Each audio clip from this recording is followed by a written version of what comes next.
আগন্তুক হরিনারায়ণ চট্টোপাধ্যায়। বাহিরে প্রবল বৃষ্টি।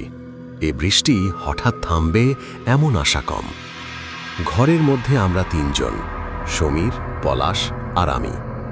পরীক্ষা শেষ হয়ে গেছে, হাতে কোনো কাজ নেই, আড্ডা দিয়েও সবাই ক্লান্ত। বর্ষার বিকালে খবরের কাগজের ওপর তেল নুন মাখা মুড়ি তেলে ভাজা দিয়ে চিবোতে চিবোতে গল্প চলেছে। প্রথমে ক্রিকেটের গল্প, তারপর ফুটবল, কিছুক্ষণ সিনেমার কথা। শেষকালে এই আবহাওয়ার উপযুক্ত কাহিনী শুরু হলো, ভূতের গল্প। সমীর বলল, ভূত অলবৎ আছে, পৃথিবীর বড় বড় লোক ভূতের অস্তিত্ব স্বীকার করেছেন।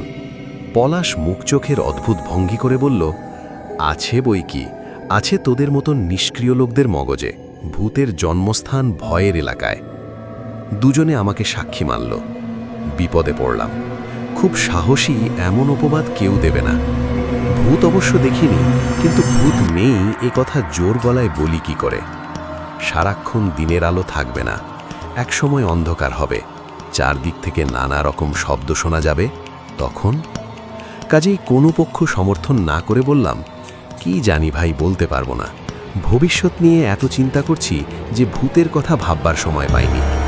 সমীর হাত গুটিয়ে টান হয়ে চেয়ারে বসল, বলল, ভূত আছে কিনা শোন। আমাদের রাঁচিতে একটা বাড়ি আছে জানিস তো, আমি সেখানে অনেক দিন ছিলাম।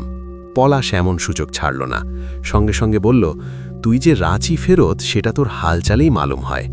সমীর ক্ষেপে লাল। আমি বহু কষ্টে দুজনকে থামালাম। সমীরকে বললাম, নাও তোমার গল্প চালাও। সমীর তবু ক্ষুণ্ণ। গল্প? নিজেকে সংশোধন করে বললাম, না হে, গল্প নয়, সত্য ঘটনা বলো।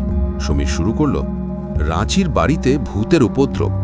আমরা খেতে বসেছি, হঠাৎ ভাতের ওপর মাটির গুঁড়ো পড়ল, ডালের বাটি নিজের থেকেই কাত হয়ে গেল, হাত বাড়াতে দুধের বাটি সরে যেতে লাগলো। অন্য সময় কিছু নয়, সব স্বাভাবিক, যত গোলমাল কেবল খাবার সময়। আমার ঠাকুরদা তখন বেঁচে, তিনি বললেন, নিশ্চয় অতৃপ্ত আত্মার ব্যাপার, গয়ায় পিণ্ড দিলেই সব ঠিক হয়ে যাবে। তাই স্থির হলো। আমার এক কাকা রেলে চাকরি করতেন, তাকেই বলা হলো পিণ্ড দিয়ে আসতে। কিন্তু গয়াতে পিণ্ড দিতে গিয়েই এক বিপত্তি। সমীরের বরাত, ভূতের গল্প কিছুতেই বেচারি শেষ করতে পারছে না। এই অবধি বলেই তাকে থামতে হলো। বাইরে থেকে দারুণ একটা গোঙানির শব্দ আসছে, এক টানা, থামবার লক্ষণ নেই। এই গোঙানির মধ্যে গল্প বলা অসম্ভব। আমরা তিনজনই বাইরে এসে দাঁড়ালাম। এক ফালি রোয়াক বৃষ্টির জলে ভিজে গেছে, তারই এক কোণে একটি মানুষ। মানুষ না বলে কঙ্কাল বলাই সমীচীন। খালি গা, প্রত্যেকটি হাড় গোনা যায়, মাথা ন্যাড়া, পরনে জরাজীর্ণ ফুল প্যান্ট, হাঁটুর ওপর গোটানো। শুধু কোমর বন্ধের বাহাদুরি আছে, লাল প্রায় নতুন একটা টাই কোমরে বাঁধা। লোকটা ঠান্ডায় ঠকঠক করে কাঁপছে আর দাঁতের ফাঁক দিয়ে গোঙানি বেরোচ্ছে। এই দৃশ্য দেখে সকলেরই দয়া হলো। আমিই বললাম, এই তুমি ভিতরে এসো, এই বৃষ্টিতে ভিজলে নিমোনিয়া হবে। লোকটা কিছুক্ষণ এক দৃষ্টি আমাদের দিকে দেখল, আমার কথাগুলো যেন বুঝতেই পারল না। এবার সমীর চেঁচিয়ে বলল, উঠে ঘরের মধ্যে এসো, শুনছ?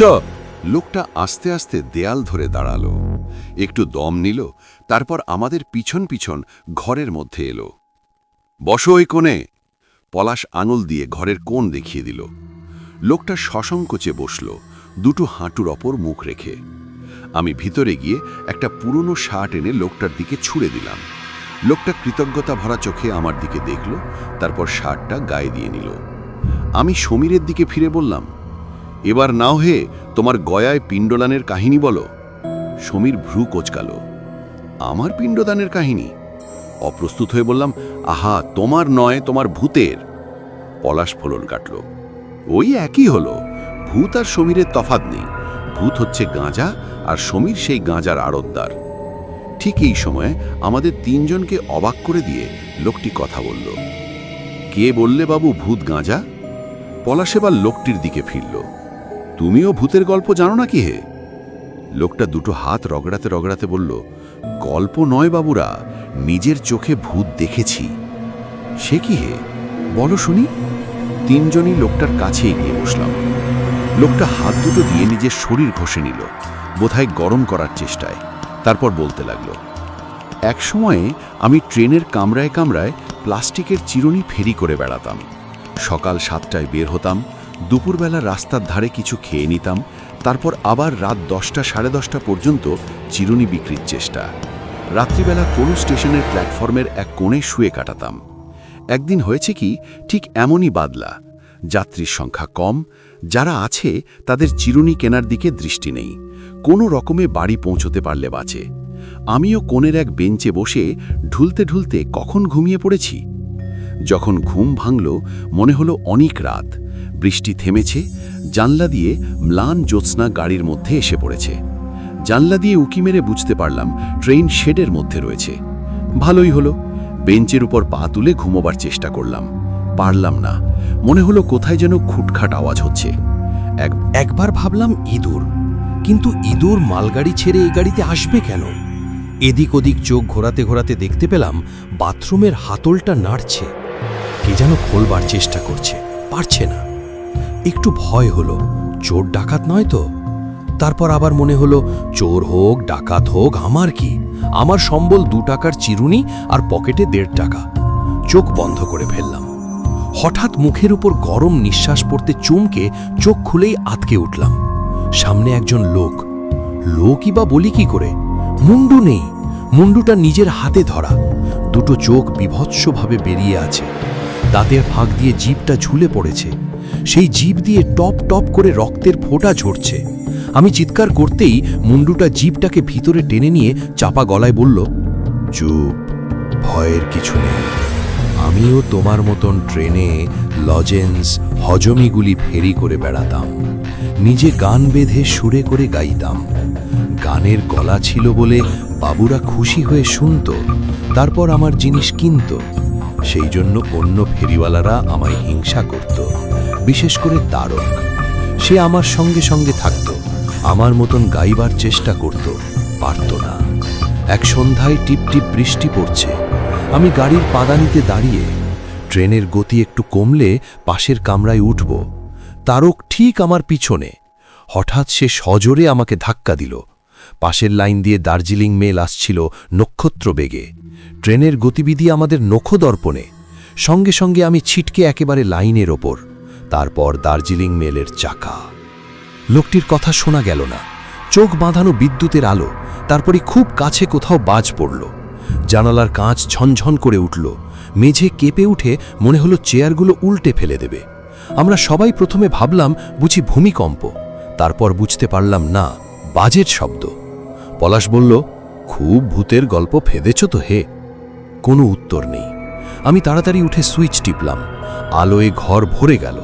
কি আশ্চর্য, কোণে খালি, লোকটা কোথাও নেই। অথচ লোকটা ঘরের মধ্যে ঢুকবার পর দরজাটা বন্ধ করে দিয়েছিলাম, দরজা সেই রকমই বন্ধ আছে। বালির একটা মোটরের শব্দ, অনেকগুলো লোকের চিৎকার। দরজা খুলে আমরা বাইরে এলাম। বৃষ্টি কমে গেছে, একটা অ্যাম্বুলেন্স দাঁড়িয়ে, গোটাচারেক পুলিশ রোয়াকের কাছে। জিজ্ঞাসা করলাম, কি হলো? ইন্সপেক্টর বলল, আপনাদের পাশের বাড়ি থেকে থানায় ফোন করেছিল, এখানে মরা পড়ে আছে। মরা? আমরা উঁকি দিয়েই চমকে উঠলাম। সেই লোকটা পড়ে রয়েছে চিত হয়ে, দুটো হাত বুকের উপর জড়ো করা, দুটো চোখের তারা বিস্ফারিত। কখন মারা গেল ঠিক বলা মুশকিল, তবে ঘন্টা দুয়েক তো নিশ্চয়ই, একেবারে কাঠ হয়ে গেছে। কিন্তু বলতে গিয়েই সামলে নিলাম, আমার কথা কেউ বিশ্বাস করবে না। লোকটার পরনে আমার দেওয়া পুরনো শার্ট, যেটা তাকে আধ ঘন্টা আগে দেওয়া হয়েছিল। ওদের মুখ দেখে বুঝতে পারলাম সমীর আর পলাশ দুজনেই সেটা লক্ষ্য করেছে।